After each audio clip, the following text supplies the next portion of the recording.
get warm, get close, get comfortable. And Arthur mentioned it's hard to get tenure at a Japanese university. It's also hard to get out of a Japanese university once you're in one. I need about 13 pages of rubber stamps to get out for each day I'm away. But when I defended actually in '81, and there were about 40 people at my doctoral defense, as David and others who were there will attest. In fact, I think all but 2 of you were there, but good to see you both. And when I came back this last few days ago, a friend of mine had a software firm going out in Hawaii Kai, and he said, Carl, we're really making progress. I'm going to have an office down on Kapiolani. And you know, that is progress, to go from a home operation to have a outlet on Kapiolani. I said, when are you opening, Jerry? He said, the 23rd. Oh, the 23rd, I've got a thing going on at the UH Art Auditorium, Ann Klein speaking on impermanence. And, well, at least my wishes will be with you. And I called up Leilani Florist and asked her to get the best wreath, you know, the congratulations on your new opening kind of thing that she could find. And I went in for most of Ann's thing last night, but I ducked out a little early to see how they'd done on the flowers. And there were all kinds of wreaths from all over. And Leilani had a beautiful one, but under the flowers it said, with our deepest sympathies. So I get all hoo-hoo and call her up and say, Leilani, what did you do? My friend's opening a new place on Kapiolani, and you say, with our deepest sympathies. And she said, we got a new driver. This very rarely happens. I'm very sorry. We'll have it fixed by tomorrow morning. Don't get hoo-hoo. But look at it this way. Somewhere up in the back of Manoa in the Chinese cemetery, there's a new wreath that says, with best wishes on your new location. And that's kind of how death and dying is in Asia. It's not the end of anything. It's starting over in a new location. Sometimes a location so new that we don't even recognize it, and sometimes very recognizable and memorable. But tonight, you know, the last couple nights have been mostly focused on death and dying and a lot of philosophy about that. And I spent a couple hours this morning talking to philosophy students about the different levels of the Nirmanakaya and all sorts of abstract Buddhist philosophy. But I suspect most of you are alive, and I suspect most of you living people are interested in living as well as dying. And the title of tonight's talk is Living and Dying in Japanese Culture. So I want to think about that. Much of my work these days, seriously, is with the terminally ill, those who are not expected to recover, the aging, and with grief counseling, with bereavement counseling for people who have lost someone very close to them.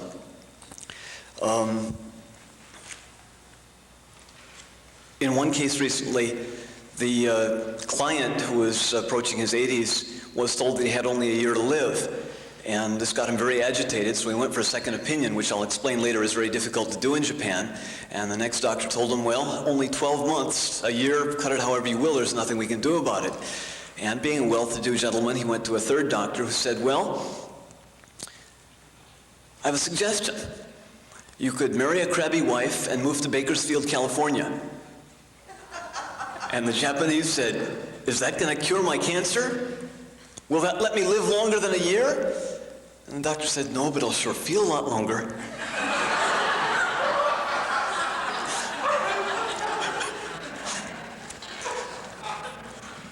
Now, leaving off the serious stuff and getting to some lighter matters.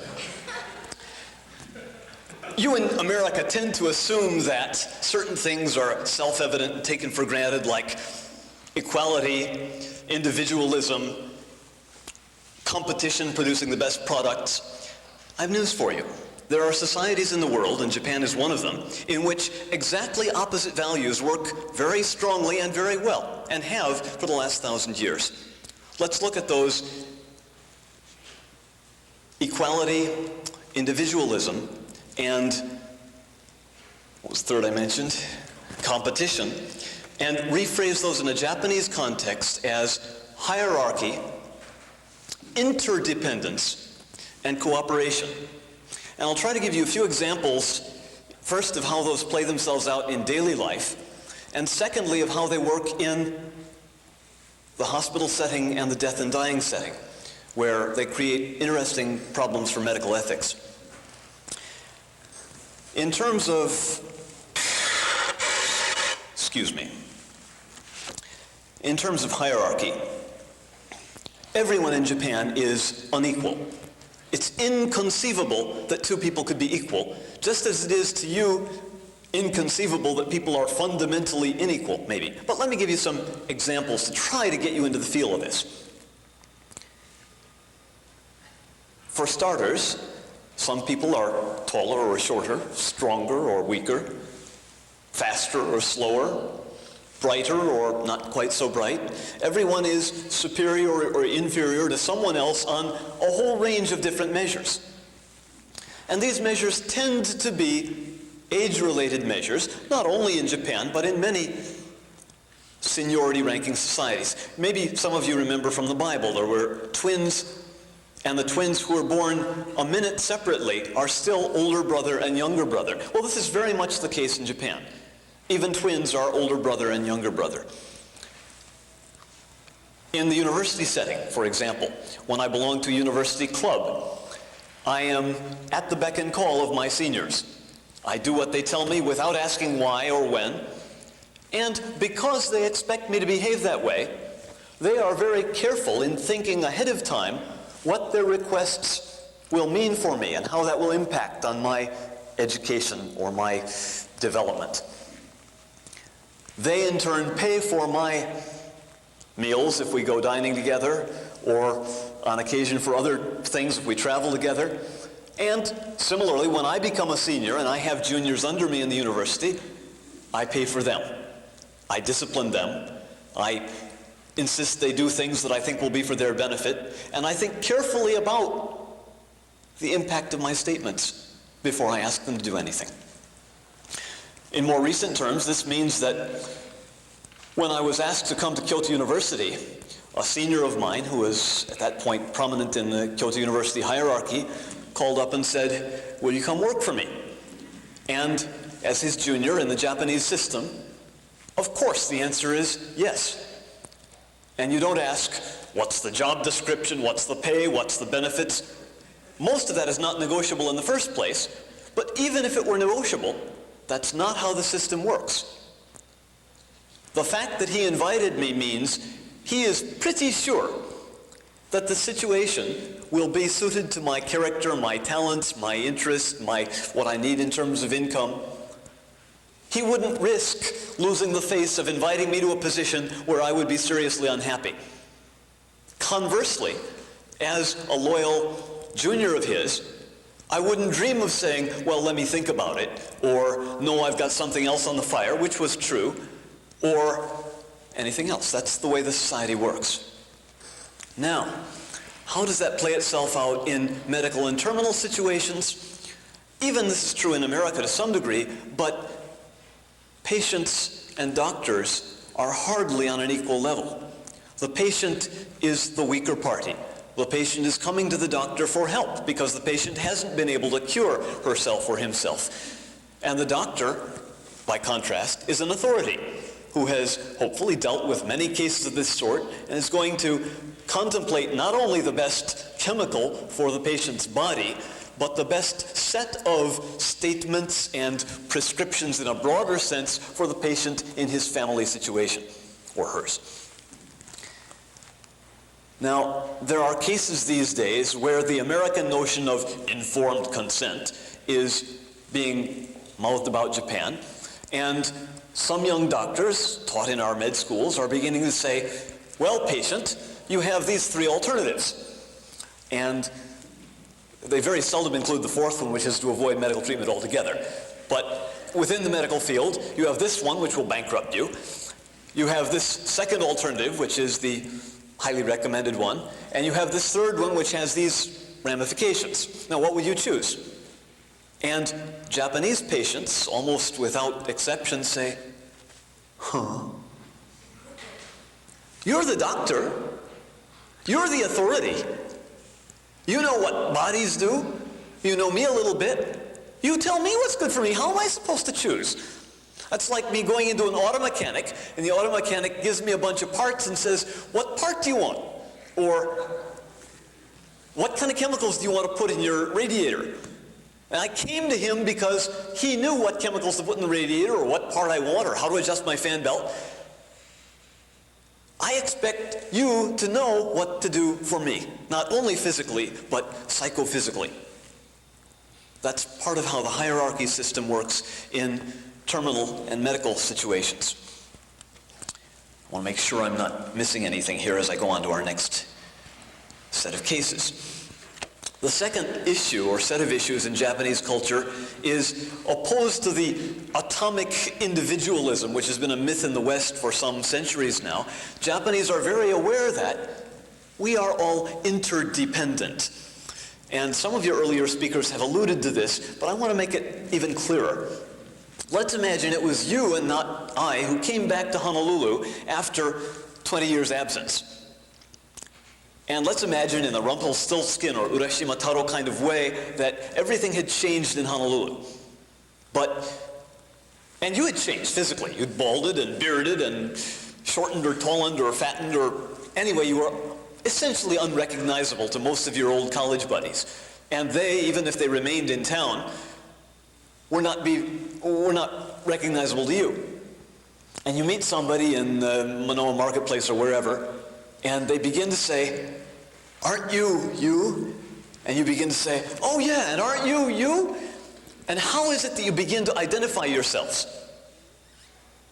It's not your body. There's hardly a piece in your body that remains the same after even 10 years, much less 20. You say, "Oh yeah, you did something or other with me. We were related in that way.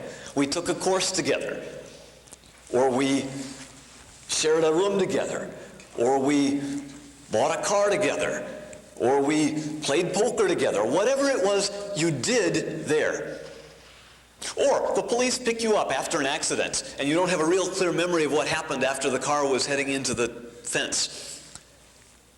And the police say, "We can't find your wallet. Who are you?" How will you identify yourself? Well, you may say, "I'm CarlBecker." And that's maybe a beginning for a policeman, but if you think about it, Becker doesn't name me, it names a family of people, a whole long line that I'm related to. And Carl isn't a name that I've chosen. There are a few people on the faculty who've chosen their own names, but it's a name that my parents gave me. I'm related to them through their naming of me, among other things. And then I might say, "And I live at such and such an address," which is a way of relating myself to the land. And the last thing I remember was, "And I relate myself to the situation." The more we think about it, the more we realize that we humans are not stuff. And we're not independent of other people or doing things.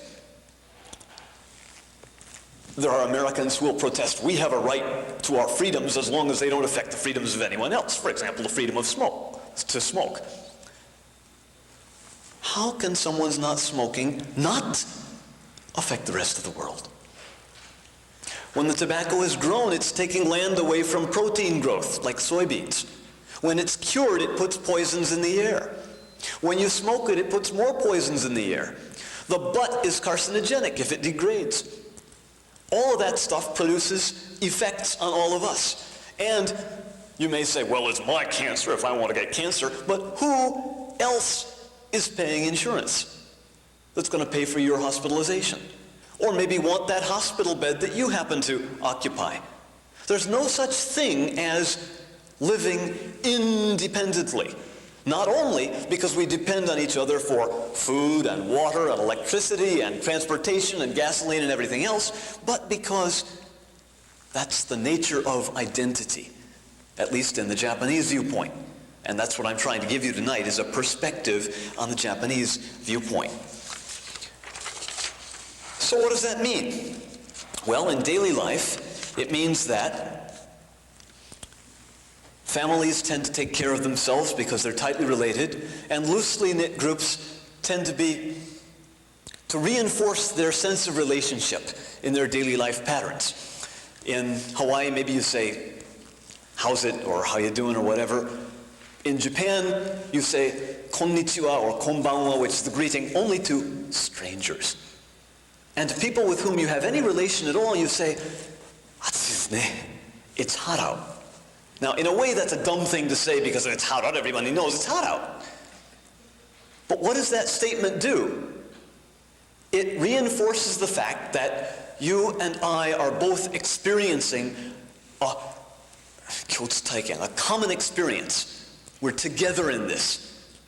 We're not separated. And I can feel how it is to be hot, which is how you feel or look, and we share this hotness. When we go to a restaurant, if one person orders Korean rice, everybody at that table orders Korean rice. Now, an American may feel this is a grave imposition on their individuality. Don't come to Japan. We don't need you. We've got plenty of people already. But it works because the reason we're eating together is not to discuss diets. It's to discuss something else. Maybe it's the extension of the faculty meeting, or maybe it's who's going to chair the next symphony that we invite, or who's going to head the next film commission, or whatever. But there are more important things to talk about and to deal with than what I eat, and imposing my own self on others is not important in that highly crowded situation. Riding a bus in LA a few years ago, a Japanese friend and I were discussing the trade issues, and in the middle of our discussion, the lady in the seat behind us piped up and said, "It is not!" It wouldn't happen in Hawaii too much. Most of you people are pretty akamai about that. But we just switched into Japanese and I kept talking. But you don't interfere with relationships you're not involved in. And relationships you are involved in take precedence over personal concerns which are subordinate. Now, I'm not telling you to like that. I'm telling you that's a viable model for a lot of decision making. In the medical situation, decision making is especially likely to be a matter of tripartite discussion between the patient, the family, and the doctor. I was at a conference of medical ethics in Paris last April where some of the leading ethicists of the West were saying, we have ethics of individuals and individual rights. And based on that, we've developed a legal system that recognizes corporate bodies as legal persons. And corporate bodies can act like persons and get legal rights and be sued like persons. We have a recognition for organizations of that sort. But we in the West, strangely, have never recognized families as a legal unit, or as an ethical unit, or as a decision-making unit. Maybe that's because in America, which does a lot of this ethical language game, families have not been so central. Or maybe there are other reasons, corporate reasons, capitalist reasons. I don't want to speculate on that. But he said to our Japanese group, you folks can develop a coherent ethics of family decision-making because that's what your system still uses. And this could be a real, genuine contribution to Western medical thinking. Because Western doctors know they need to incorporate more family interests and opinions. Or it doesn't have to be family. Robert Veitch, one of the leading medical ethicists, in the latest report of the Hastings Center, which is the medical ethical journal that comes out quarterly, his latest article was called Abandoning Informed Consent. And his proposal is, we need groups of decision makers, including the patient, and the patient's significant others, who might be family in many traditional countries, might be a wife who has chosen family or children, might be neighbors or friends whom one trusts very intimately, church members perhaps, who have the same perspective on life and death and abortion and extended care and so on, so that one would feel comfortable leaving one's health decisions in the hands of these trusted friends. That's Veitch's latest. And this already exists in Japan. The person, him or herself, doesn't make many decisions about medical care directly and volubly because the family, the caretaking group, already knows through years of interaction and interdependence what that person's preferences are. This has further ramifications in terms of when someone is dead. I'm going to oversimplify this. I know it's very complicated, those ethicists among you. In the Western tradition, there is some sense in which there's a soul or a consciousness or a what makes me me in my head. And when I pass on, that something is no longer active, or I can't see it acting. And therefore what's left is this dirty old body. Call it dust to dust, or ashes to ashes, or the moth doth corrupt, whatever phrases you like. And the body is in some sense our connection to earthiness and lust and sin and other things in the Christian tradition. And therefore when we've graduated from it, there may be greater terrors awaiting us, but the body itself loses most of its sanctity. So if by excavating some organs from it we can help someone else, the latest word is harvesting organs, harvest some organs and help someone. What happens when a Japanese person becomes comatose or vegetative or passes on? The same thing that happened for them when they went to the restaurant. Everybody else makes the decision for them. Somebody else makes the decision for them. In some cases, it's the senior, if there's a senior to the person who's passed on. In some cases, it's the group who cares for that person. If you go to a funeral in Japan, the person is not yet dead in the feeling of the room. Of course, people are grieving. They feel the loss. The corpse no longer communicates. I don't mean to make light of this. But there is a serious sense in that room that, number one, the spirit of the person is with us. And number two, because the person doesn't have to speak out to make decisions during his lifetime, or hers, the fact that he or she doesn't speak out to make decisions about the disposal of the corpse or the arrangements of the funerals doesn't mean that in some way he or she is treated any differently just because her eyes are now closed. Asked at a conference of medical ethicists in Japan, well, when does the person die? When is it really gone? When is he or she no longer with us? The answer was, when they're cremated, when they no longer have a face. Now, how can we ever get organ donations out of that kind of situation? And the answer is with extreme difficulty. It's already possible to get eye banks, kidney banks in Japan, because as you know, you can take corneas and kidneys out of people who are long dead. The eyes take several days to disintegrate, as do the kidneys, and they're still functioning. But other organs like heart, lungs, liver, and so on, have to be taken out of a heart-beating patient. This is the whole brain death issue. And I'm introducing you to the Japan stand on the brain death issue. The answer is, we may not be able to detect with our instruments when somebody's present or not in their body. Now the Western line then goes, if there is no chance of them contributing to our society or interacting with our society, then their utility as a human is done. They're not a person anymore, is the kind of language that's used. But in Japan, we have the notion of interdependence, and this includes the notion that we reciprocate. And I value my elders not because they're going to do something more for me, but because they have done so much for me already. Even if they are comatose, or unable to respond, or not coherent, that doesn't change their value. And their value is not because they will do something, but because they have done so much. That's the Japanese attitude. And the Japanese would point out a few things about Western transplantation. Number one, it's all a numbers game. You know, only about 5,000 transplantations have happened ever. And they all happen from people who are on respirators, because the issue doesn't come up unless somebody's on a respirator, keeping them artificially alive.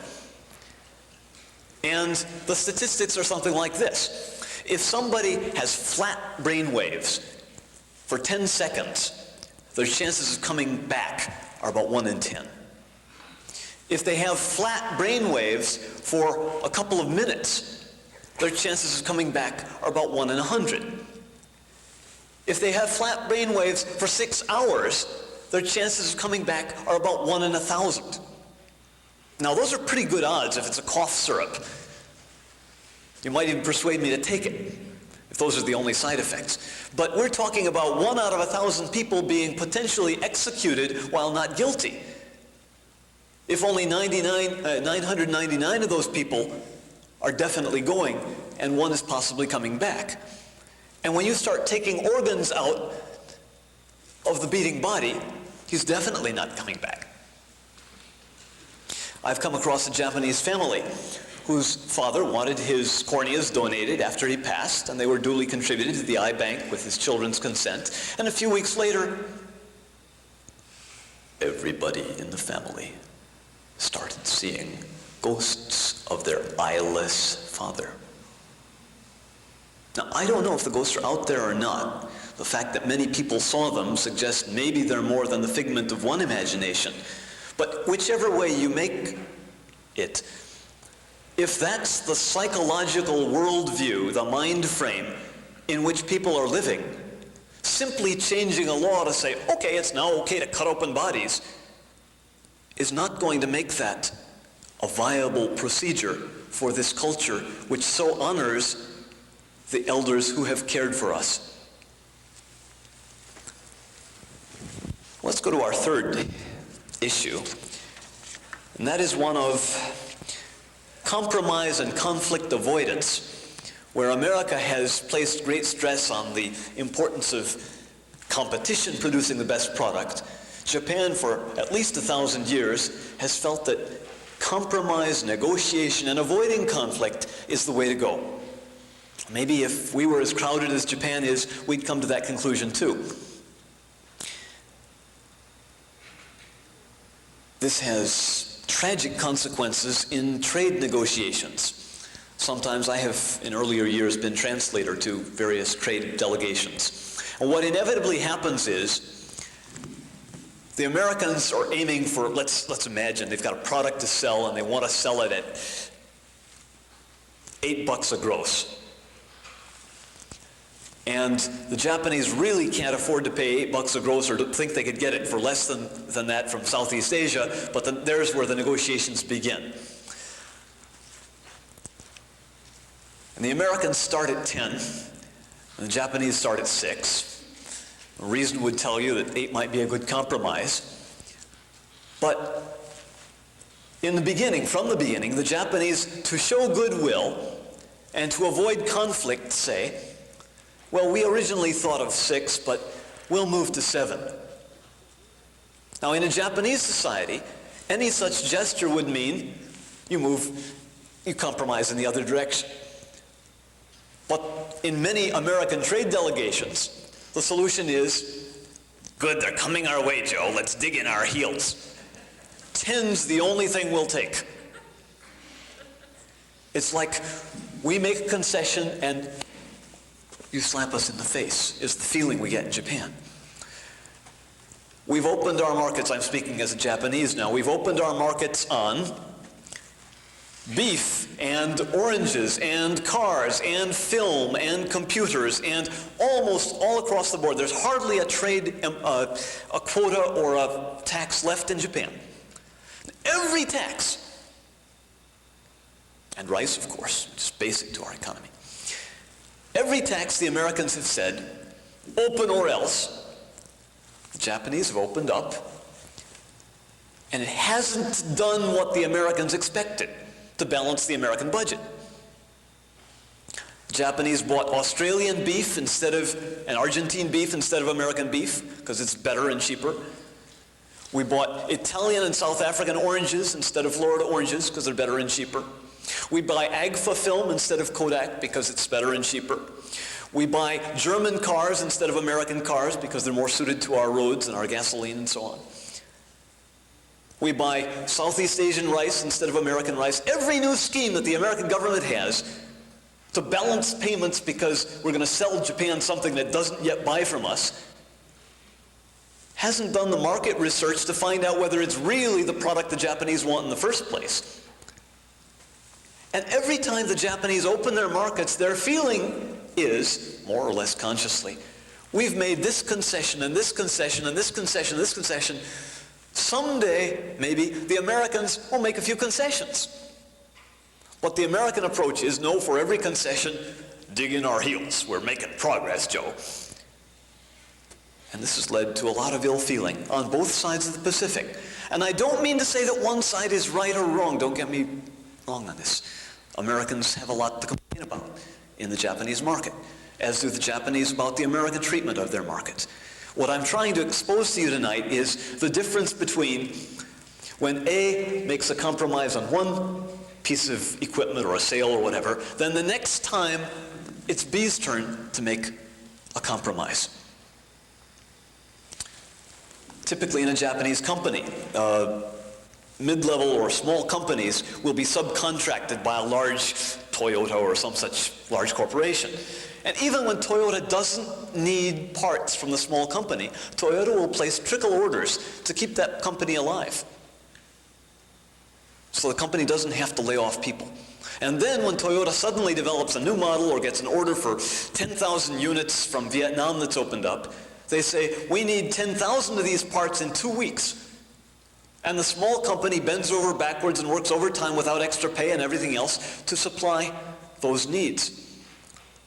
It's give and take in a good sense. It's I'll stroke your back and you remember mine. It's we'll compromise about this to keep you going if you can compromise later to keep us going. If you put it badly, it's a whole bunch of ingrown networks. To put it well, those networks function marvelously. Except sometimes in the medical situation, they cause problems. For starters, Japanese doctors, this is true of American too, but mostly in Japan, especially in Japan, Japanese doctors are pessimistic about their diagnoses, because if they were optimistic and the patient didn't live as long as they were expected to, this would cause a great disappointment and a loss of faith on both sides. Whereas if the doctor is conservative, he thinks probably he has 6 months, but if I tell him 3, I'm safe, then everyone's happy when the patient lives for 6 months or a year. The not so happy side of it is, in the only heart transplant case that has happened in Japan in 1967, a Dr. Wada in Sapporo Medical School did a heart transplant, which of course was illegal because we didn't have brain death yet. That meant that he was taking one beating heart out of one person and replacing another beating heart of another person with that beating heart, killing 2 people. And because the second one also died, they were both manslaughter cases. He was indicted, and when he was arraigned to hearing, nobody could be found to testify against him. And police went and checked out the records in the hospital on that day. There weren't even records for what happened in the surgery room on that day. And the nurses and doctors who attended the operation had sudden amnesia, or were suddenly on vacation in Bali for an indefinite time. Now, that's because whistleblowing can't happen in this kind of network. That's the downside of it. And any nurse or paramedic who blew the whistle on Wada and said, yes, he did this operation, that caused 2 people to die, and he should be put away to jail, that medic or nurse or whomever would find themselves put away from the JMA and without a job at any hospital in Japan because the network is very tight. Now, this is all about medicine, but many of you are interested in Buddhism, so I want to move to how religion affects the Japanese view of death. Some 75% of Japanese claim to be Buddhist, and another 75 roughly claim to be Shinto, which means obviously that many are both. It's not surprising. And they're not terribly concerned about doctrine or doctrinal commitments. But they do place a premium on the moment of death and the style of death. And recently in Kyoto University, I've been taking some surveys of what Japanese think is important about their dying environment. And this may be more Shinto than Buddhist, but they're extremely concerned that they die in the proper frame of mind. From early Shinto times, Shinto people were concerned to be buried in places with a good view, or under a cherry tree, or close to a river that was important to their childhood, as if they were going to continue to experience that nature. And the extension of that is, that's the kind of environment they would like to spend their last time in. Buddhism reinforced the concern with the nature of consciousness at the moment of death. There's lots of suicide in Buddhism. And suicide itself is never condemned. What's condemned is suicide out of selfish motive, out of anger or fear or resentment or frustration or trying to escape something. All of that is wrongly motivated suicide. A feeling of everything is finished. I have done everything I'm supposed to do in this birth, and I'm ready to move on to a different level of consciousness is an acceptable reason for moving on. If we think a little further about when samurai were allowed to suicide, there are two conditions under which a samurai was usually allowed to suicide. One is if he's surrounded by enemies on a battlefield. No way he can fight his way out of this hedge of spears and arrows, but he's a high-ranking officer in some army. He can usually say, "Time out." It's not as funny as all that. "I surrender, but give me time to make my own peace." And people respecting his rank would generally surround him with their spears, but give him time and space in which he could take off some of his armor, kneel down and make peace in himself, and decide his own consciousness at his moment of passing. The other time when it's acceptable for a samurai to suicide is if he's done something, and it was always a he in those days, I'm not being sexist, that was so terrible that it cut off relationship between him and the rest of the community. The average Taro on the street would get banished to the boondocks like Shinran or Honen did, but a samurai would be allowed to leave more honorably. If there's no possibility of continuing a meaningful relationship because I am so shamed or ostracized by something I have done. Well, you know, that's an awful lot like the situations we now find in terminal patients. Situation one is the terminal patient is so surrounded by some disease, whether it's cancer or a heart condition or a degenerative Alzheimer's or whatever, that there is no chance of escape. In that situation, the Japanese samurai could say, "Time out. I don't want to go down in a bloody, frustrating struggle with all you buggers. I'm going to choose my time where I can go with composure. And this is it." The other possibility is the vegetative state, the brain death, the non-communicative locked-in syndrome, etc., in which Western doctors typically say, well, there's no more use in us communicating, no possibility of us communicating with him, so he's not useful to us, so we can pull the plug. And there are court cases about that, of course.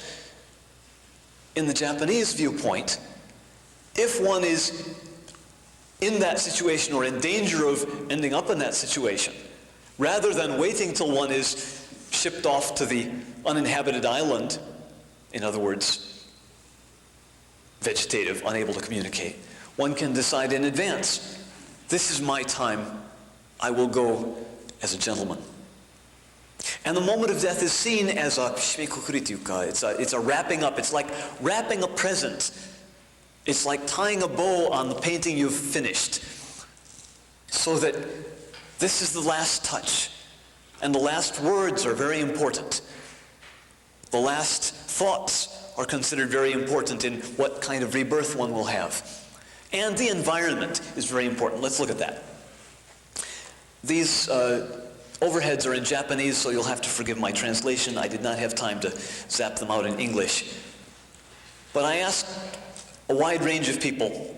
Oh, maybe I should give you some background. The lights can stay down. In what kind of environment? What's important to you to be around you as you go? In your last days, what do you want around you? It's an open-ended question, all of them. And the vast majority, 40-some%, said, I want to be at home. Which is natural enough, but it doesn't happen in Japan much anymore. More than 80% of Japanese are now dying in hospitals, as do Americans. 38% say we want families around us.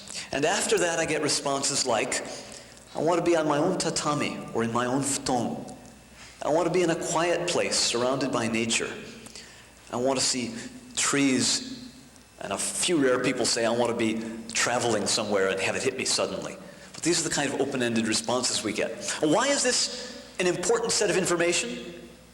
Well, there are a number of reasons, but one is this can economically justify hospice work. In America, many of you know, hospices have been having tremendous economic trouble surviving. And they used to use these quality of life QOL surveys to try to prove that you were happier in an old folks home or a hospice than you were in your hospital or in your own home. And all the data seems to show you can't prove that. Because people who choose to go into hospitals are pretty happy in the hospitals they've chosen. The people who've chosen to stay home are happy staying home. And the people who are in the hospice are reasonably happy there. But if hospices couldn't justify themselves economically that way, how could they do it? And Vanderbilt University in Nashville, Tennessee, the med school came up with the quality of death scale, in which they asked people, how do you want to spend the last, they said week, could be 3 days, could be month of your life. What's important to you to have around you? What do you want that to be like? And then, after the person passed on, they asked the primary caregiver, who could be a wife or a nurse or somebody, what was their last week or month like? And you compare those answers and you find out that on a quality of death scale of what you want the last week or month to be like, hospices are much, much better than hospitals. And you can economically vindicate them. Well, let's get more specific. You asked them Japanese, what do you want to see in your last week or month of life? Open-ended question, we give no hints, whatever comes to mind.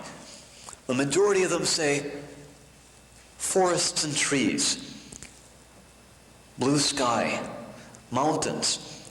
The face of people only comes fourth at 8% after those others. And then again, the horizon, rivers, snow, etc. Okay, so much for seeing. Let's go to, what do you want to hear in your last month, if you've got a choice about it? The largest group says the singing of birds or frogs or insects, natural sounds that come from the fields and forests. Not a tape of them, please. I want to hear the real sound. Or the sound of wind and rain in the trees. Or only third in the list, a bit lower, comes my favorite music. And then beyond that, the sound of rivers or rushing water, waves. And then fifthly, the sound of people's voices. So that nature sounds turn out to be very important to the Japanese. Maybe to you as well. You may be more Japanese in Hawaii than you realize. This is quite different, however, from what the Tennessee people tell us. What do you want to smell in your last month? The largest figure comes out to be flowers and grass. Trees, forests, blue sky. I'm not sure the blue sky has a smell, but fresh air.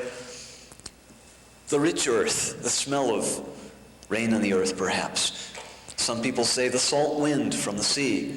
And then we get the tatami and the futon and things we eat. Well, speaking of eating, what do you want to eat in your last days, whenever that may be? And we get a wide assortment. There's not as much unanimity here. Most people say fruit, followed by water. It's usually oishii mizu. I want to have clear, healthy, delicious water. And tea and Western food and Eastern food, and there's a smattering here. Well, what does all this tell us?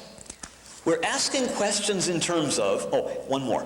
What do you want to touch in your last week or month? The vast majority is hold someone's hand. And way beyond, below that, it's my own blanket, my own futon. And beyond that, a book or a pet or tatami. Now, we've phrased this, have light skin. We phrase this in terms of what do you want to do in your last week or month, but what this really tells us is what the Japanese value. If you ask yourself, where do I want to spend my last month? It doesn't have to be your last month. It's what do you want surrounding you? A picture will slowly or rapidly come to you of what's important in your environment. To see, to hear, to smell, to hold. And this quality of death measure, which is being used now in projects I'm involved with in setting up hospices and care facilities with prefectural governments in Japan, so we can build them homes where they can see these things and touch these things and smell these things, is also a marvelous indicator of what the Japanese want around them in their lives. And that's not purely Shinto, that would be too simple, but that's deeply in there. Now, the other way in which religion affects people's lives is, Japanese tell you they're not religious, mushukyo, but shukyo nanka nai. But when push comes to shove and they're on their last days, most of them are deeply religious. I counsel an old gentleman who was chairman of a board and a big factory man for many years.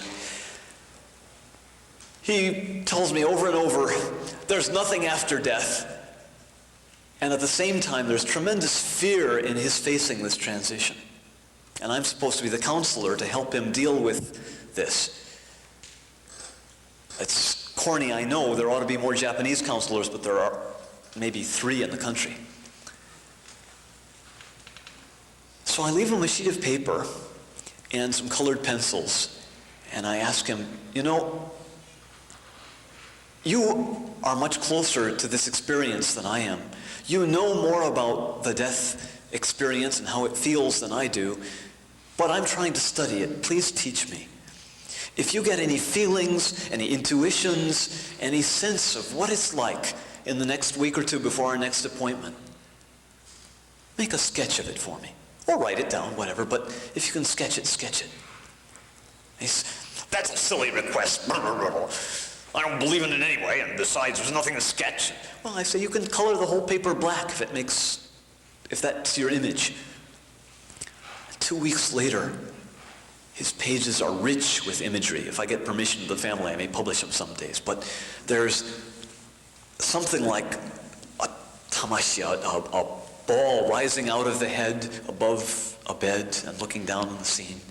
And then there's a tunnel going into a realm of light.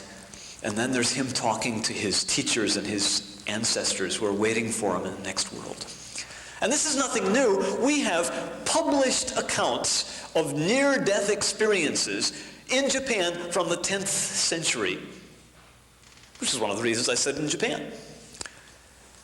And I'm going to show you one I collected a couple years ago. Near-death experiences continue to happen in Japan and have big impact on the Japanese view of this world and the next. And I'll ask Arthur to hit the lights again.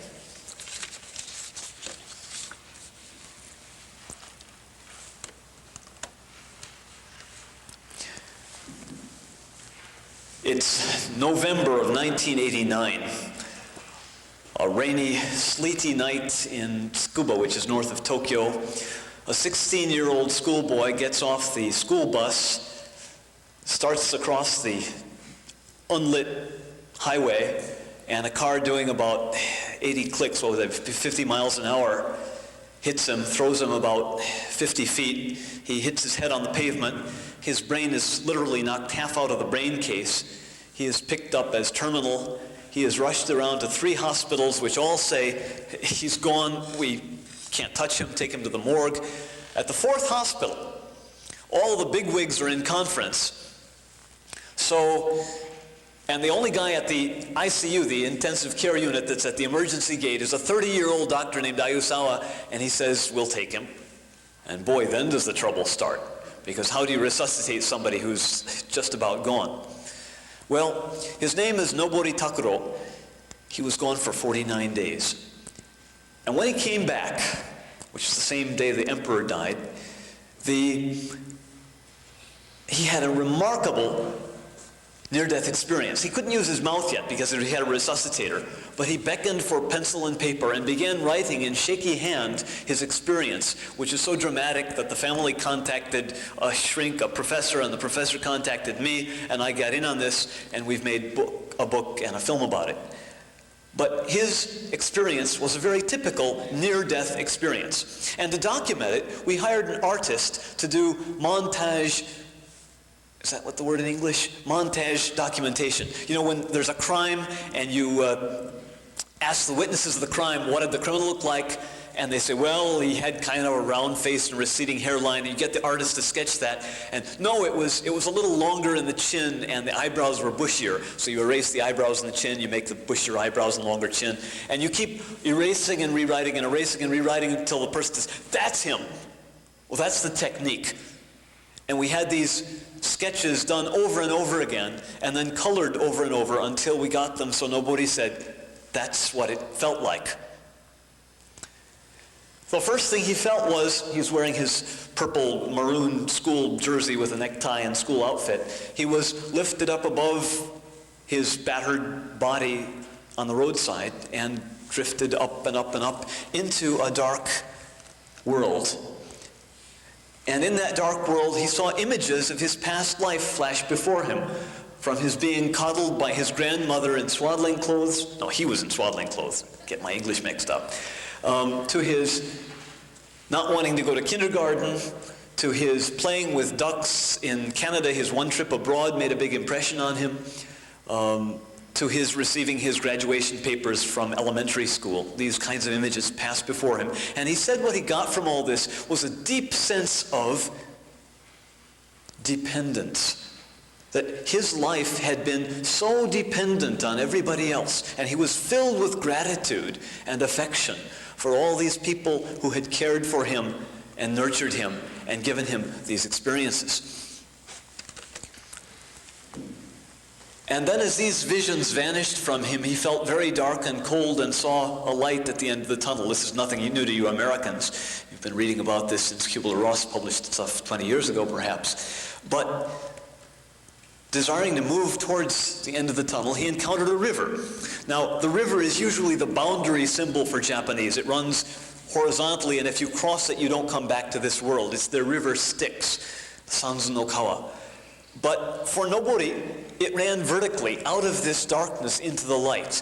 And as he approached the light, he came across an old boatman in a coracle, a round boat, Japanese-style boat. The boatman had a white kimono on with a migimai, the right lapel of his kimono was in front of the left one, as is only allowed on corpses. And this boatman motioned to Nobori to get into the boat and silently escorted him upstream. They came to a dock upstream, and this is the one picture that no matter how many times we drew, Nobori just wouldn't be satisfied with. He said, you can't capture the radiance of the flowery field. It was like the light was pouring out of the flowers themselves at me. It was so glorious. And there was this line of trees going up to the horizon, and I started going up toward the horizon because it seemed like that was where the road was supposed to take me.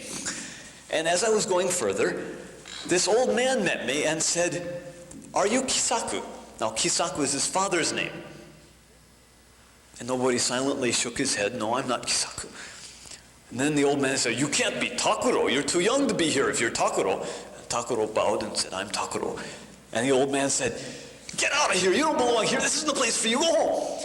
But Takuro had just come from this very dark, cold place he didn't want to go back to. And being 15, 16 years old, he sort of did a hide-and-seek game. He would hide behind a tree to get away from the old man, and the old man would come out and gesticulate and tell him in other language, "Get out of here, go home." And then Takuro would dive into a bed of flowers and try to escape, but the old man would follow him slowly and fetch him out and say, "Go home." Finally, he went back to the dark place. Well, there's a story about this old man.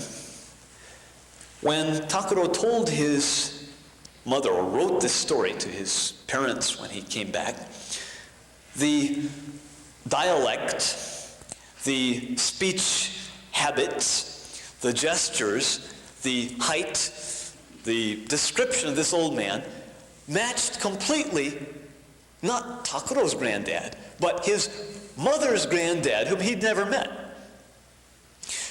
So the mother got sort of blue in the face and worried and agitated and went home and fetched some pictures of the great-granddad, whom Takuro had almost never seen while alive, and showed Takuro the pictures and said, "Is this the face you saw?" And Takuro said, "Yeah, but when I met him, he wasn't wearing glasses." Get it? And what's more interesting is, if this is a self-generated dream, usually self-generated dreams don't propose wrong hypotheses before they come up with the right hypothesis. For the other person to say, "Are you your dad?" And Takuro to say, "That's a strange question, no, I'm not." And then finally to come up with the conclusion, "You're not your dad, you're yourself." That's also very unusual for a standard dream. So even if this is a dream, it's a very interesting one. The next time Takuro heads up the same river in this kind of a ship. Don't ask me why. The river got deeper all of a sudden. But he always was interested in sailing ships, and this is the kind that picked him up. And on the ship were all kinds of people who were in the process of changing out of their school clothes or other clothes into white kimonos, the death clothes. And he again landed in the flowery fields, back to the flowery fields and up the trail to the horizon. And when he got to the horizon, this time there was a forest of candles. And he had the feeling that each candle was a person's life, and he knew which candle was his, and it was flickering on the verge of extinction. It was about to go out. And this is a very common image in Japanese Shinto as well as Buddhism. This is a picture I took at a Shinto shrine where candles are dedicated to the memories of departed people, departed ancestors. We don't think of that as being terribly Shinto, but that's what's done here. And he had not seen this, but he was then found himself among the people who were represented by the dying candles. And they were lining up in front of two great gates, a great dark gate and a great white gate. And they formed a single file line. And this silent Banto-type figure, like a Buddhist guardian, gate guardian, was standing there with a spear and silently would gesture to the right or to the left. And they have automatic doors apparently, because the doors would open silently and these people would sort of move towards the light or the dark. And the feeling was that the light door was very attractive and a place should be very happy going, and the dark door had a very strong, ugly, negative feeling, but you couldn't help going if it was your turn to go. And he's there maybe fourth or fifth in line, at the bottom of the line, and suddenly he heard everyone calling his name. And as they called his name, he began to open his eyes, and he was surrounded, that's his dad in the middle with the beard, he was surrounded by figures of his family, who were in fact calling his name. It was 49 days later, he was waking up in the hospital. Takuro today plays baseball and does judo. He's in college, he's fine. His head is back to normal. If you hadn't been told he was in a fatal accident, you wouldn't believe it. But his experience is not so uncommon among people who come close to death, in Japan as well as in America. And we have a number of instances that document this. Thanks to the lights, Arthur. Now, where do we go with Takuro's experience? Near-death experiences are nothing new to you. If you want to read about them in the Japanese or Chinese context, my latest book called Breaking the Circle is about breaking the wheel of rebirth, and it includes chapters on near-death experiences in China and Japan and Tibet. You can get all the juicy examples from there because I've taken enough time on that tonight. But there are a couple of interesting implications for you and me here now. Number one is, even when the doctors say, oh no, he's gone, doctors don't always know all they think they know. And good loving care sometimes brings about amazing recoveries. In many near-death experiencers whom I've interviewed, the common factor is not the diagnosis. It's not the age, sex, income, or attitude towards life. It's that some people very close to them, physically and psychologically, were praying very hard, maybe holding their hand and calling their name for them to come back. Now that doesn't guarantee a cure. I'm sure lots of people call names and pray very hard for people to come back who don't. And that, of course, as you and the Buddha know, doesn't guarantee eternal life. It's just a few more minutes or hours in many cases. But the point I'm making is the psychological ties, or the mental ties, the spiritual ties, choose the word in English you like, between the patient and the nearest ones can have an impact on that person's medical prognosis, as more and more doctors begin to realize. The second thing that's interesting here is that these experiences seem to be pretty irrespective of race, creed, or color, of age. By age I mean period, whether it's ancient Japanese history or modern Japanese history, modern Hawaii or modern France. We get very similar sorts of experiences. And we can't really think these are genetically transmitted because the selfish gene only has interest in, as I understand it, transmitting what is beneficial to its ancestors in their survival or their group survival. And whether the individual later dies a happy death with a happy vision or a painful death with no vision isn't of particular interest to any particular piece of DNA. At least that's the best reading I've heard doctors give me on it. And the last and maybe most important factor of thinking about death is it makes us ask, what's really important? The old phrase, you can't take it with you, becomes very, very true when you interview dying people or near-death experiencers. And they tell me very widely when I ask, what was most important to you? It wasn't the day I became chairman of the board. It wasn't the day I made my first million. It wasn't the day I became Phi Beta Kappa. It wasn't all those things people think I'm famous for. What was really important in my life, when I look back on it, was helping that bird with the broken wing. I forgot about that. He flew into our yard and couldn't fly, and I nursed him to health and he flew away. And I never wanted anything for it. Never saw him again. But when I look back at my life, somehow that's adding a little bit of harmony, a little bit of beauty, a little bit of health to the universe, and it's really good I did that. Or it was helping out that struggling student who was lost in Japan, and he couldn't have made it anywhere without a bit of translation and money. And we Japanese are usually fairly conscious of when we give something, we'll get something in return, but in that case, he was just lost and I was just being helpful, and I took him where he needed to go and gave him some money for food and whatever, and never saw him again. But looking back on it, that's something I should have done more of. I'm really glad I did that. On the other hand, every kid has fights with his kid brother or kid sister. But that one time, I beat my kid brother to within an inch of his life. I beat him to a pulp because I was just so teed off. I've forgotten about that.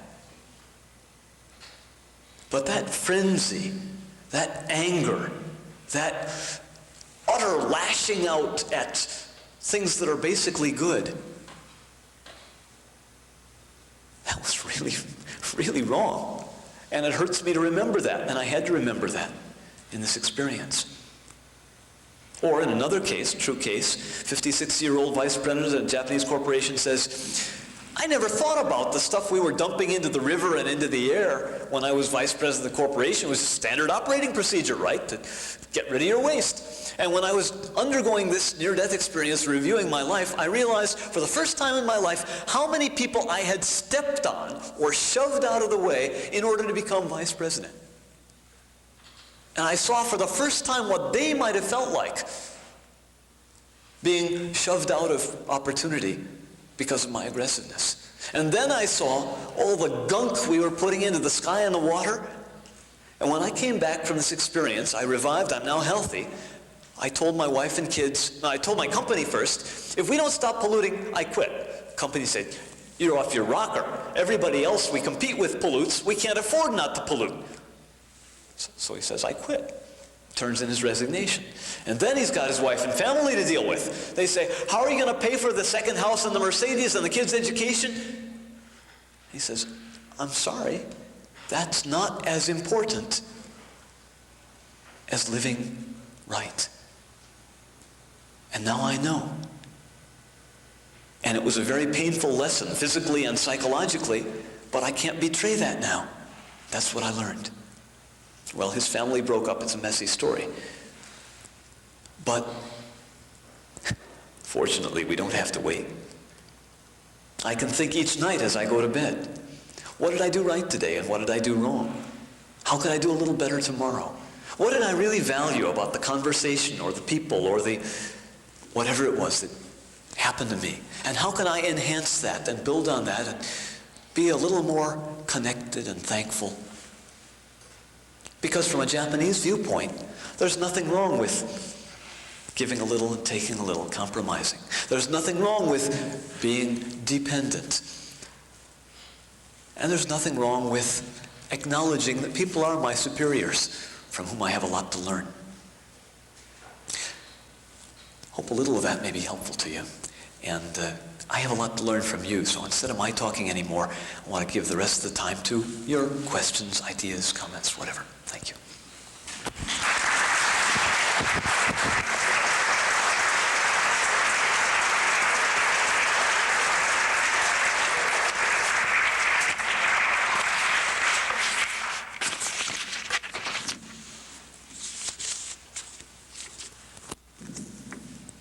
Do you want to be the MC here, Arthur, or there are mics to go around, or? Any questions? Right over there. You just ran through something. I'm not sure I really heard it correctly or understood, because even if I did hear it, you talked about DNA, and you talked about ancestor in the same breath, and the fact that the DNA did not seem to be waiting for certain kinds of information. Do you remember that part? Yes. Could you talk about it? I'll try. There are arguments that the near-death experience is genetically transmitted. Against those arguments are arguments that the things that are genetically transmitted are generally those things which benefit either the individual or more frequently the subspecies, the group, the family in which that individual is participating. If we take that more traditional Darwinian view that it's to benefit the species and the survival of the species or the adaptability of the species or however you want to phrase that, then whether the particular individual after procreating has a happy death or a sad death does not seem to be something that's very genetically relevant to the adaptability or survival of that group to whom the DNA has been transmitted. Because the death experience inevitably follows the procreation experience. Is that making more sense? Yes. Sorry I didn't make it clear the first time. So it's not a clear and it's not a closed case yet, but the debates tend to be now leaning on the side that it's not merely a DNA transmitted sort of hallucination. Please. Could you talk some about how they look at the situation when many people die at the same time? For example, in the Kobe earthquake or the firewall during World War II, those two kinds of situations.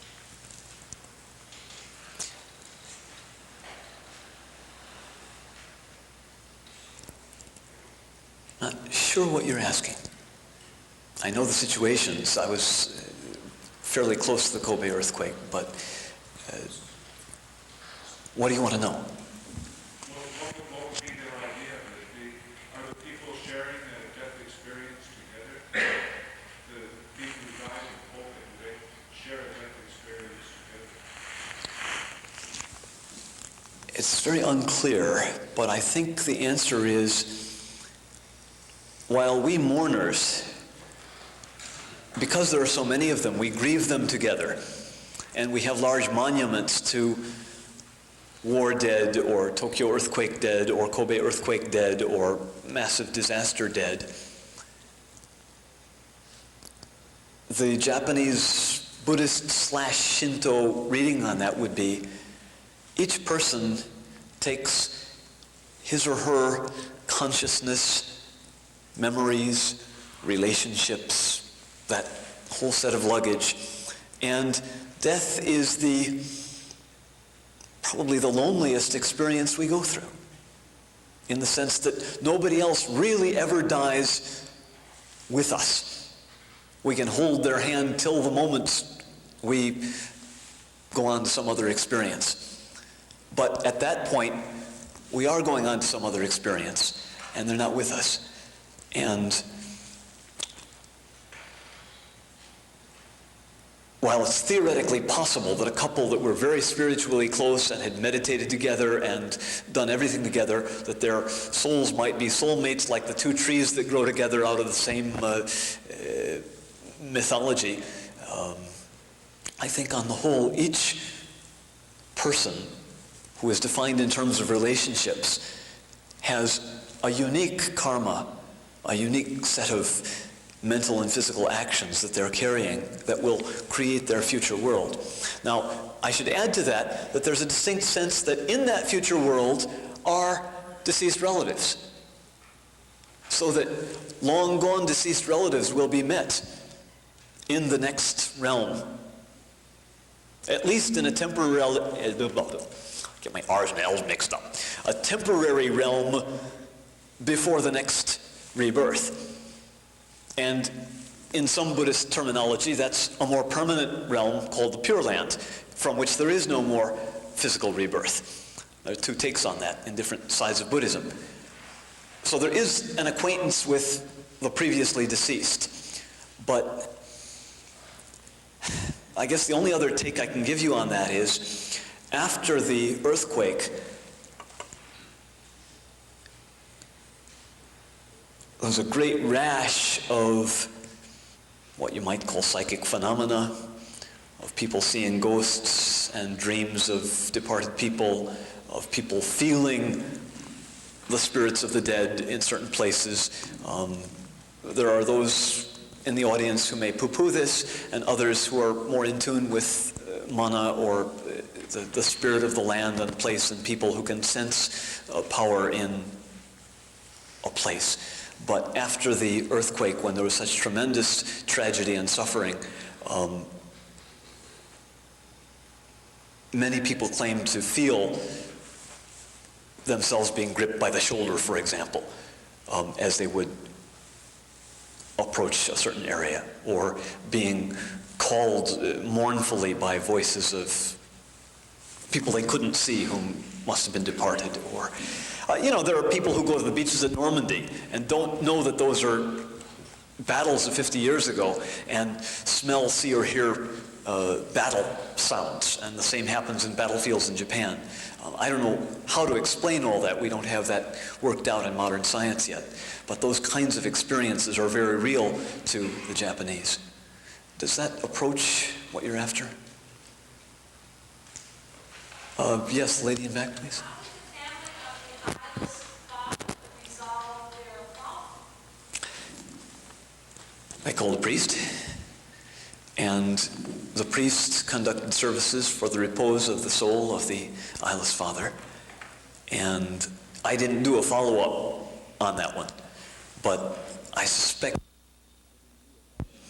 I should also add that grief counseling, which I do a little of and other people do more than I in Japan, is extremely effective economically as well as psychologically.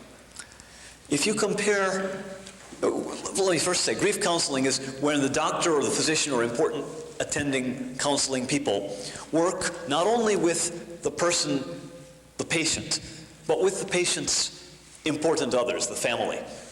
And they start working with the family before the patient has made the transition, and continue working with the family like once a month for several months after the transition. That's, in a nutshell, bereavement grief counseling. Now, if you compare the rates of sudden death, suicide, accident, sudden sickness, and mental derangement among the normal population with those rates for people who don't have grief counseling, like 4 to 5 to 1. People who lose a wife or a husband or a father or a mother or somebody very dear who don't have counseling before and after have a terribly high rate of sudden death, accident, disease, derangement, or suicide. But people who have grief counseling, somebody they care about or cares about them, very often a priest, who will talk to them before and during and after the transition, have no more of these problems than the average population.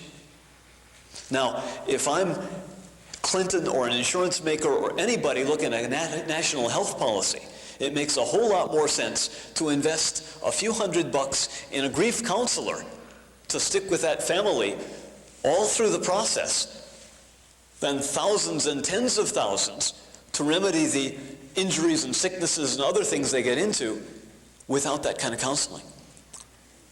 And that kind of argument is being made on both sides of the Pacific. The argument is also being made, I know I'm varying from your question a little bit, but I want to get this in, that Buddhist priests have for centuries been the grief counselors par excellence. This has been their job up until the 19th century. In the 19th century, there was the Meiji Restoration, and down with Buddhism, up with Shinto, so Buddhism got shoved under the rug, and then MacArthur came in and shoved Shinto under the rug, and Buddhism was long forgotten, and now the Buddhist priests mostly do after-death counseling, which isn't enough. But there's a growing movement, I'm happy to say, like Project Dana here in Hawaii, called the Vihara movement in Japan, in which temples and priests are getting into caring for the terminal. And it's perfect because the temples are the one place in the entire country that still have all the things the Japanese wanted. Blue sky, green grass, trees, the sound of water, all the rest. And time and ability to counsel. I'm really hoping that's going to expand. There was a question over here first.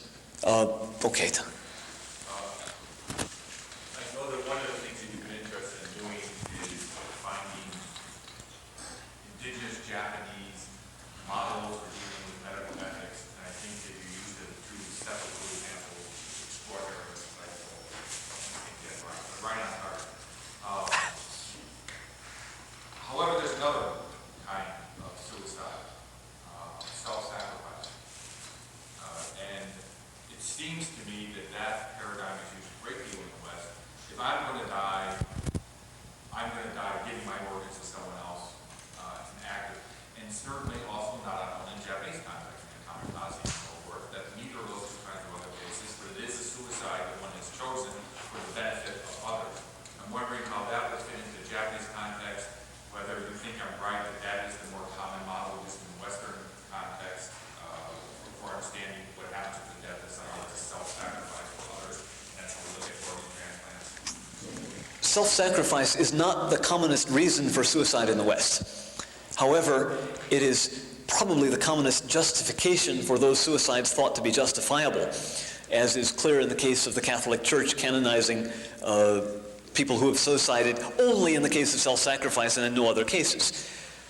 In Japan, yes, self-sacrifice is clearly a case, and I think this is most common in the cases that don't even look like sacrifice. Let's imagine a case where the parent is expecting to undergo serious hospitalization. The family, thinking in terms of interdependence and honoring the elder, will lavish all the funding and time and care they can on that elder person, even if it means putting themselves into serious debt. And the elder person, knowing that, will very frequently do the equivalent of sacrificial suicide, refusing to eat, refusing medication, refusing whatever, so that the funds will remain in the young family to put Johnny through college or whatever. That kind of thing is certainly present. I don't have figures on the ratio at this point. You're missing part of the question. Part of it is that I wasn't talking about what is the cause of suicide. I'm saying what is the suicide with dignity in your culture? What are the ones that are held up as good suicides? Those are the sepulchral examples we use. Yes, and the example you use. Therefore, self-sacrifice is the type that has, we don't have a sepulchral tradition in the West. That's the kind of sacrifice that we honor. And that also is honored in the Japanese context in certain forms. And so my question is, it seems that is one of the guys who gave his corneas for his eyes, was obviously giving his corneas not to his in-group. It was to somebody out there who needed eyes. I mean, and that sounds like a self-sacrifice kind of model for that. And I'm wondering if you think that that is what is foregrounded or backgrounded or whatever in the Japanese Western context is different. Do you think this is relevant to medical ethics or could be relevant to medical ethics in Japan? The idea of the self-sacrifice model as a justification for giving organs. A number of Buddhist scholars in Japan have tried to use the self-sacrifice model in order to encourage Buddhists to donate organs. They have been singularly unsuccessful. Their message falls on deaf ears. In short, what I think is essentially Shinto belief, reinforced by certain later Confucian traditions, that the body is essentially sacred and needs to be carried to the grave in its pristine form, that is much more psychologically deep-seated than appeals to altruism. Part of what some Buddhist philosophers are now trying to do, and I think needs doing, is to apply the Japanese Buddhist scriptural tradition to current problems, like environment and medical ethics and so on. And the issue Dr. Kasoulas raises is extremely important in this context. You can find passages in the sutras which will certainly justify donating organs, or at least in the Jataka tales, if not in the sutras. But for those to be psychologically persuasive will take a great deal of other kinds of work other than reading sutras. They're not at this point. We had a question in back. I was just wondering about where the element of glory in dying, whether it's still common in the Japanese. No.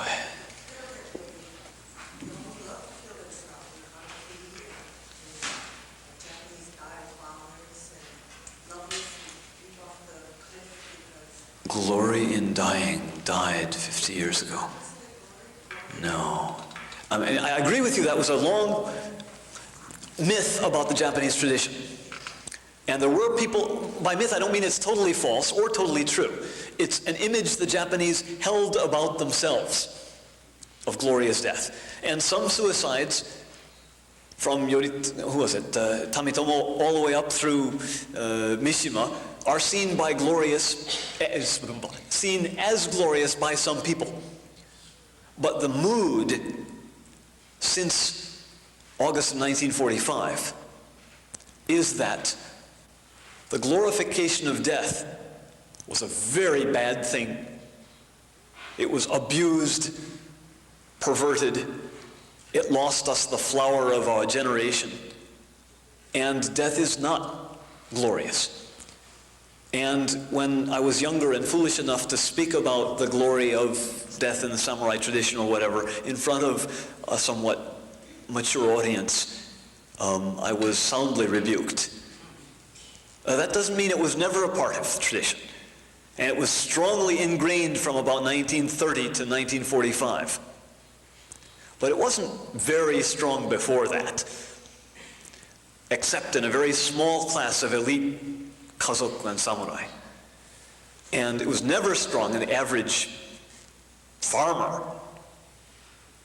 And since the defeat, part of the whole Japanese reluctance to even think about dying or speak about death and dying is that it was also phonily beautified, if there is such English. It was played up to be so glorious, but to the people who were dying, you know, that people who've come back from kamikaze missions in shame because their plane fell down halfway through or something, describe their feelings. And we have diaries of people who've been in the kamikaze missions. We have diaries of their mothers. And they're not, in many cases, yelling, "No Banzai, hail to the emperor." They're crying, "Mommy, Mommy, Oka-san," as they go down in flames. And their mothers aren't waving a flag proudly saying, "I'm proud my son died for the empire." In most cases, they've got to keep that face during the war. But afterwards, there's a lot of bitterness. There's a lot of, what was this all about? Why did we have to go through this? And attempts to glorify that are very unkosher at the moment. I think Americans have far more interest in that than the Japanese do at the moment. Yes? What about the hierarchical society in Japan? Would that be more to serve the individual or to serve the group? Because you mentioned, like, your superior knowing what's best for you, and he has a special interest in you as a subordinate. So when I follow my superior's advice or request, am I thinking more about me or about the group? Is he thinking more about me or the group? That's not a question that enters the Japanese context. I don't exist apart from a group. My whole being is because I am affiliated in certain circles in which I work. Of course, I'm a different persona to my wife than I am to my mentor, than I am to my students, and I have different relationships to each of those groups and responsibilities to each of those groups. But what would I do apart from all of their interests? I can't even imagine. Because my life is dedicated to fulfilling that role as a teacher and a student and a husband, and deprived of every conceivable relationship and role, what would I do? I don't know, I might fast until I died. Just unimaginable. And for the Japanese, your question would be very hard to phrase, I think. Well, I was thinking in terms of like the organ transplants. I would think that it would be in the interest for a superior to make a decision for a subordinate to say they donated organs in the interest of the group. Yes. They don't accept that idea. Can you hear him back? The superiors in an organization like the Japan Medical Association might very well decide that it were in the interest of a larger group, like the collective body of patients, to have an individual's organs donated. This is a great fear. In the case of significant others making that decision, the person's genuine hopes and feelings and relationships can be considered.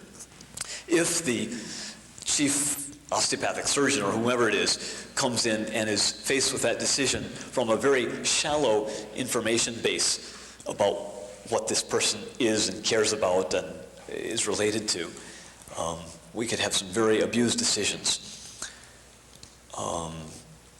Ken? Just on the same thing, the Mickey Mantle case just a few weeks ago highlighted the question of who donates and who receives goods. Yes. And you mentioned that there's a lot of negative feeling towards physicians who take organs from brain dead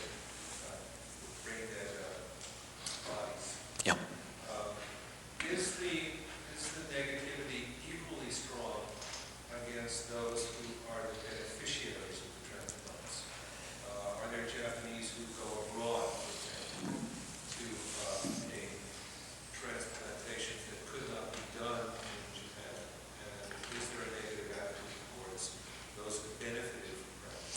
Yes and yes. A few, not very many, but a publicized few do go abroad to get transplantations abroad.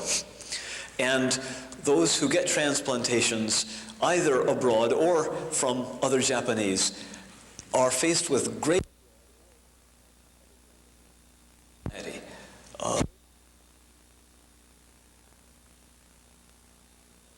There's a sense in which they're not really them, or they're living on borrowed time, or I don't completely believe this myself, so I have maybe trouble communicating it, but if the person is more tightly identified with body than some Westerners would identify people with body alone, then for significant parts of the body to be exchanged casts some hazy questions about the nature of their identity. I've heard it phrased a little. If the young lady gets a new liver, which is enabling her to live on now for more years, and then she has a baby, the baby will not be receiving fluids processed by its mother's liver, but by an old man's liver. And the liver of the mother that now has this extra stress on it, instead of being 30 years old, is 55 years old and is a man's liver. And what's that going to do to the baby? Now, as a Westerner, that wouldn't bother me in the slightest. As somebody trying to sympathize with the Japanese worldview, this is the kind of complaint that becomes raised. The further issue that's raised in the Paris conference, and it will come up in Beijing again this fall, is many Western countries are desperate for organ donors because not enough young people ride motorcycles without helmets. And that's where we get all our organs from. And so you're getting countries in Western Europe proposing age limits, proposing possibly kind of minimum IQ limits, like nobody who is mentally deficient gets organs, proposing possible contribution to society scales. This gets real hairy. And who's to say what really will be a contribution to society? But the point is, if thousands of people all want new livers, and you don't have kids dying on motorcycles to give them new livers, where are you going to draw the line? And you can either leave it up to the black market or the capitalist market. The goods go to the highest bidder, which is often the case in medical treatment. Or if you try to be, in some sense, fairer about distribution, you run into all sorts of hairy questions. And while the Japanese admit that it would be nice to have more people with new livers or transplanted livers and transplanted hearts, looking both at the quality of life of many of those people with transplanted organs and the whole can of worms that this opens, there's a lot of hesitation to get into it. A third prospect on the horizon that may change all this is Japan will probably have good artificial hearts in the next 5 to 10 years. It's just a matter of miniaturization, which is their specialty in so many fields. We've got good artificial hearts now, except they're so bulky and outside of the heart that you can't walk around with them very easily, and they're not sensitive enough to bodily needs. If you start breathing faster, you have to turn up the dial on the heart. It doesn't automatically pump faster when you need more blood. But within 5 to 10 years, the companies give me different estimates, we're likely to have Japanese-made, and probably British, Dutch-made, Philips is working on it, hearts that are small enough to fit into the body and tuned enough to the body that they can pump as much as you need. Well, in that case, this whole issue of transplanting live hearts from one beating heart person to another beating heart person, we're going to look back on this 1968 to 1999 or whenever it stops period and say, gee, wasn't that a barbaric age? And maybe it saved a lot of people, and maybe it killed some people who could have come back that we don't know about. On that, I don't have good information on that. We have the death penalty in rare cases. It gets used once every few years on very serious cases that are apparently unreformable. I don't know what the Japanese statistic on that is. I guess I'm thinking in context of your speech, your talk tonight, and concepts of living and dying in Japan. There are both very strong traditions of vengeance, which would dictate death penalty. and strong traditions more in the Buddhist line of forgiveness. And I don't know that any particular religious cut or medical cut could be correlated to a poll on how Japanese feel about that. I think the main factors that I see in the press are economic, that it costs a tremendous amount of money to keep somebody healthy in prison for 50 years. And if they've proven by murdering someone every time they get out of prison for 4 or 5 times and they get rehabilitated and they still go out and do it again and again, that this is an awful big tax burden. And that isn't maybe a good moral argument on why you should or shouldn't keep someone alive. I know money and morality aren't on the same level, but I'm afraid that's where most of the discussion occurs. Yes, in pink? This is a little more personal. I'm just wondering what it's like for you to be a Westerner and also to be Japanese. You know, sometimes I walk by a store window and I think, geez, that's a funny face. Where did that come from? And then it's me. I'm not aware that I'm Western most of my life because everyone I deal with is Japanese, and I live totally in Japanese language for 98% of my waking life. My wife tells me I'm bilingual in my sleep talk, but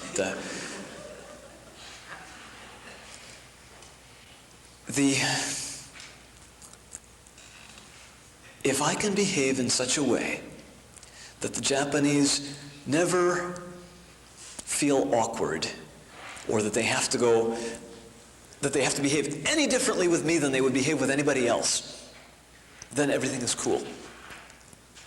If they praise my Japanese, it's usually a sign I've made a slip somewhere.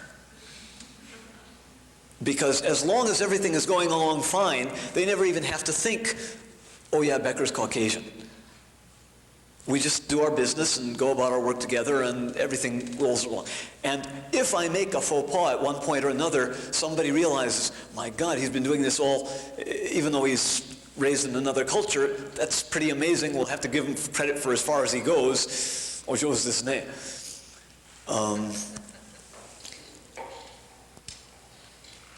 I usually do marvelously on the phone, and when people don't get caught up in appearance. And it usually takes me a matter of days or weeks of dealing with somebody before they get over dealing with appearance. At first, I look so different that it takes them a little bit of getting used to. And once they realize that I'm functioning in very similar ways, or as almost identical ways to how they function, then it's no longer an issue.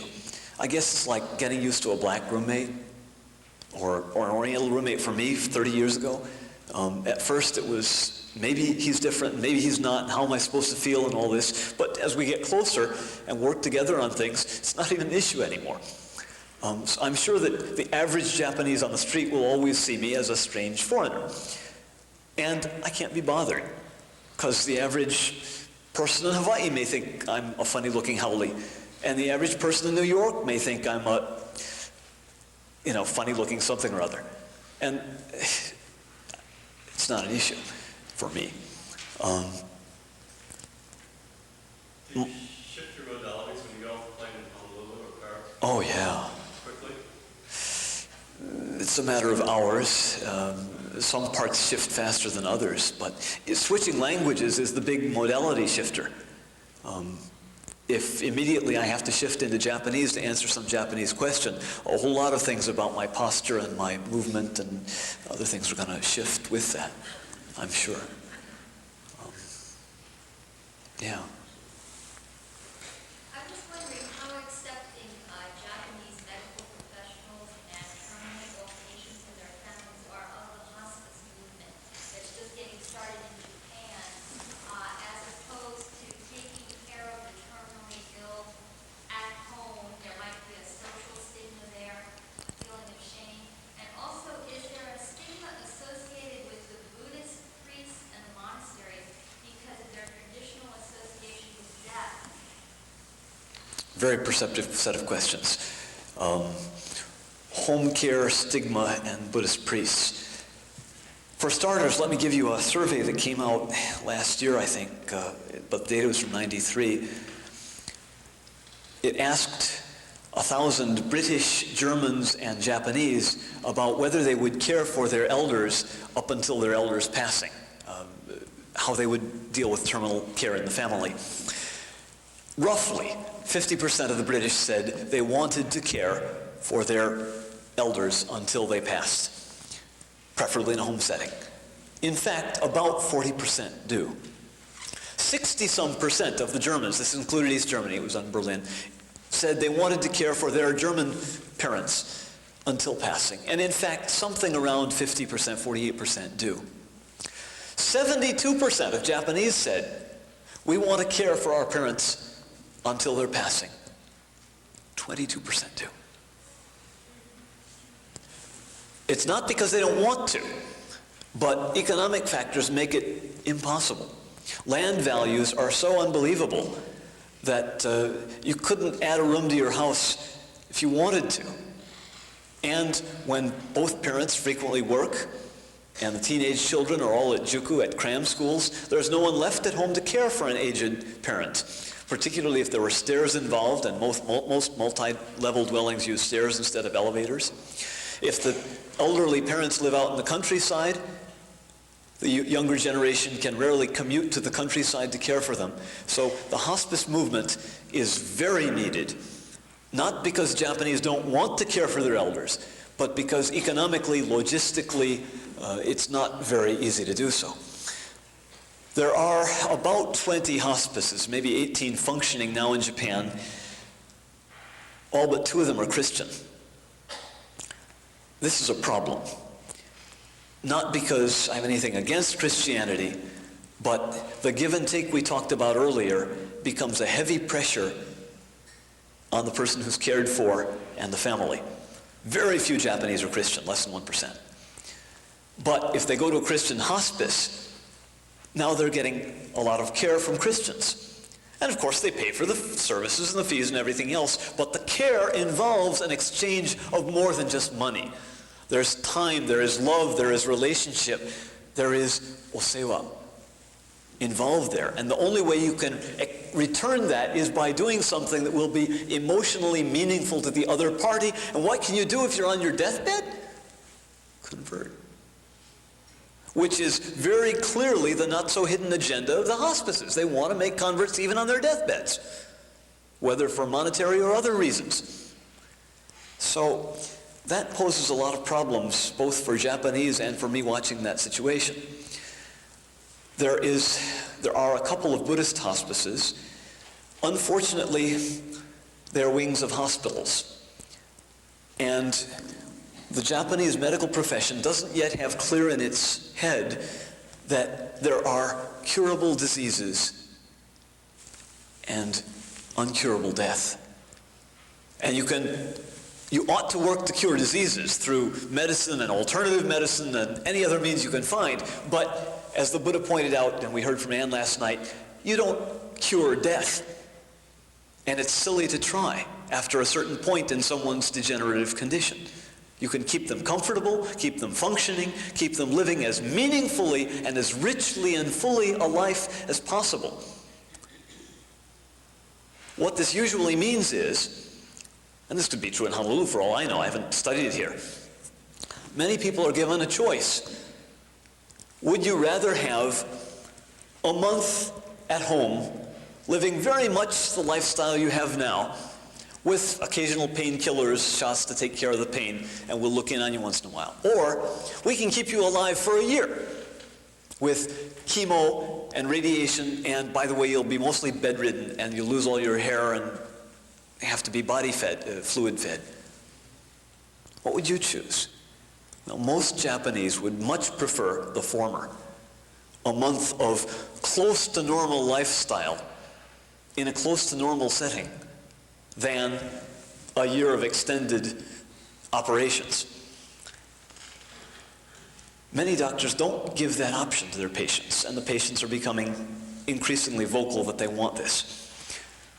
We are beginning to develop home care services like Project Donna, that will volunteer service to elders who need it.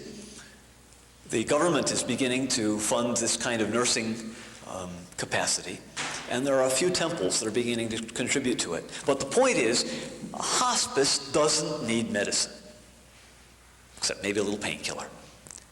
A hospice doesn't have to be bacteria-free, because you're not trying to cure bacterial diseases anymore. A hospice doesn't have to have people with masks and hospital robes and sterilized walls and smelling of whatever hospitals smell of.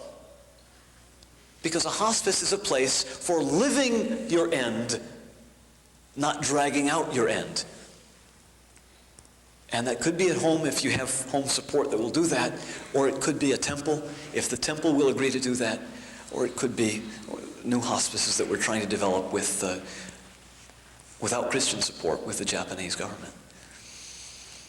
And there you can have your pets until your last moment if you want them, or your flowers, or your drooling grandkids, or whatever keeps you happy, because that's what's important. I think our time is way over, and I'm grateful for your questions. I'll be happy to talk further afterwards. Thank you all for coming and bearing with me in this cold auditorium. I hope this has given you a little bit of insight about Japan, and maybe even a little for how you view your own activities. お世話になりました。ありがとうございました。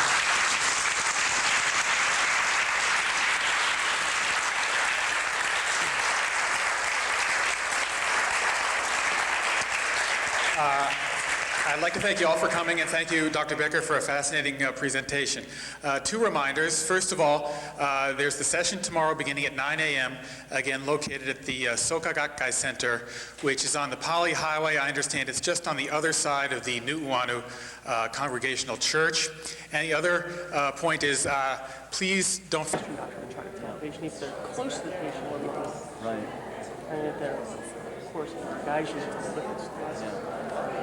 Although Gaijin often get special medical treatment, even blunt medical treatment, because the doctors have been told through a number of mass media that Gaijin want it and can take it. Their images we want direct messages, and therefore it can be done, and you don't have to be online. Right. Great. Thank you very much. I really enjoyed your talk. Look me up if you come to it. Thank you for your question.